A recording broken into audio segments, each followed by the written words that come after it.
हरे शरणम। श्रीमद् भगवद गीता की जय। सद्गुरुदेव भगवान की जय। हरे शरणम।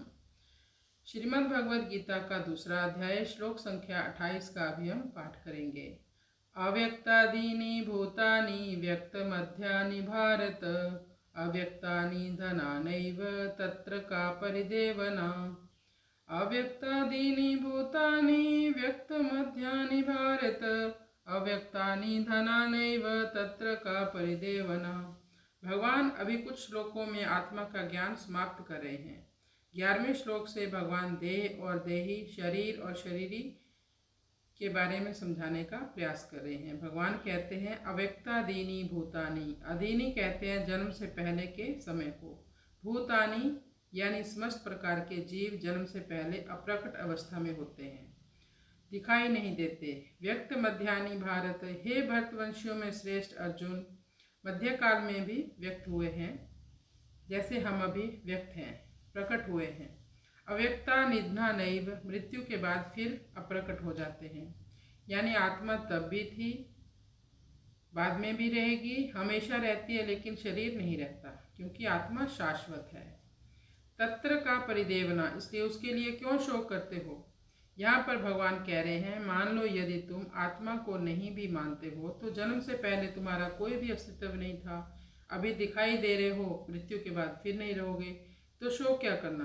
भगवान ने पहले भी कहा था कि ये शरीर जो है एक वस्त्र के समान है, यानी कोई वस्त्र बदलता है तो क्या कोई शोक करता है उसके लिए। उसी प्रकार धीर व्यक्ति शरीर बदलने से भी मोहग्रस्त नहीं होता। जैसे बच्चा बालपना छोड़कर युवावस्था में जब आ जाता है तो माँ क्या रोने लगती है? नहीं, माँ जानती है ये मेरा पहले वाला ही बेटा है। तो शरीर क्या नित्य नहीं है? तो जो व्यक्ति आत्मा तत्व को जानने वाले हैं वे शरीर के परिवर्तन से मोहग्रस्त नहीं होते। इसका अनुवाद मेरे पीछे पीछे आप कर सकते हो। हे भरतवंशी, सभी जीव जन्म से पहले अप्रकट अवस्था में रहते हैं, मध्य अवस्था में दिखाई देते हैं यानी प्रकट होते हैं, एवं मृत्यु के बाद पुनः अप्रकट हो जाते हैं, मर जाते हैं, यानी फिर हमें दिखाई नहीं देते। इसलिए इस विषय में शोक का क्या कारण है? तो सूक्ष्म से स्थूल चीज़ों की उत्पत्ति होती है। सबसे पहले आकाश तत्व बनता है, आकाश से वायु तत्व, वायु से अग्नि तत्व, अग्नि तत्व से जल तत्व, और जल तत्व से पृथ्वी तत्व, यानी आकाश तत्व में सभी तत्व सूक्ष्म रूप से विद्यमान रहते हैं। उसी प्रकार भगवान के भीतर सभी प्रकार की सृष्टियां हैं, बीज रूप में रहती हैं, लेकिन जब भगवान इच्छा करते हैं सृष्टि रचने की तो वही बीज से सृष्टि पैदा हो जाती है। जैसे कोई वट वृक्ष एक छोटे से बीज से ही उत्पन्न होता है, लेकिन कितना विशालकाय रूप ले लेता है। उसी प्रकार भगवान के अंदर ही सब शक्तियाँ हैं। इस श्लोक को हम थोड़ा सा और डिटेल में समझते हैं। शोक उसी का कीजिए जो अनहोनी होए, अनहोनी होती नहीं, होनी है सो होए। यह सबका प्रत्यक्ष अनुभव है कि मृत्यु होने पर शरीर तो हमारे सामने ही पड़ा रहता है, पर शरीर का मालिक यानी जीवात्मा उसमें से निकल जाती है, शरीर ही निकल जाती है।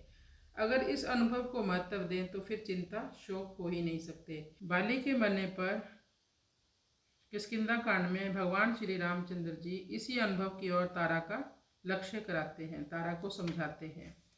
जब प्रभु ने देखा कि तारा विकल देखी रघुराया, दीन ज्ञान हरि लीनी माया, छिति जल पावक गगन समीरा, पंच रचित अति अधम शरीरा, प्रगट सो तनु तब आगे सोवा, जीव नित्य के ही लगी तुम रोवा, उपजा ज्ञान चरण तब लागी, लेने से परम भगति वर मांगी। विचार करना चाहिए कि जब 84 लाख योनियों में कोई भी शरीर नहीं रहा तो फिर यह शरीर कैसे रहेगा। जब 84 लाख शरीर में मैं और मेरे नहीं रहे तो फिर यह शरीर में मैं और मेरा कैसे रहेगा। यह विवेक मनुष्य शरीर में हो सकता है, अन्य शरीरों में नहीं। तभी कहा है ये मनुष्य शरीर ही ऐसा है जिसमें हम हरि भक्ति कर सकते हैं, हरि के सन्मुख हो सकते हैं। तो हमें दिन रात श्वास श्वास में हरि सुमिरन करना चाहिए। कृष्णाय वासुदेवाय हरये परमात्मने प्रणत क्लेश नाशाय गोविंदाय नमो नमः।